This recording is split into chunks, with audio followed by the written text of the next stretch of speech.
Hello, traders. FX Pip Collector here. Today is Monday, September 22nd. This is my analysis for the Euro Yen, and we are on the 4-hour time frame to start with. So on the Euro Yen, we had this big, strong, impulsive move down. The whole thing is that it didn't make a break of structure to the downside at a fib level, telling us that the trend is back down. What does that mean? That means the trend is for sure still up. Now, it could possibly, go down again, and it could possibly break structure. I'm not saying that. I'm just saying right now the trend is for sure still up. Now, if this really is a WXY, like a WXY of wave B on the higher time frames, it may actually make its way up to the 123 or the 138 level before we make a much bigger move to the downside.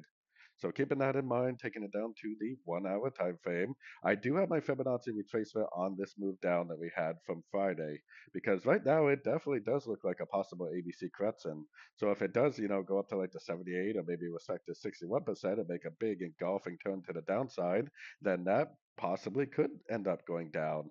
And if it's just an ABC correction, then it would likely go down and make a higher low and then go back up for an ABC. If it turns out to be a wave one, a wave two, and a wave three, it would go down and break and hold below this structure right here, which would prove to us that the higher time frames have found a top, potentially the end of a wave B of wave or a wave Y of wave B. So, anyways, don't forget to check out my website linked over here in the corner. And as always, thank you for watching and happy trading.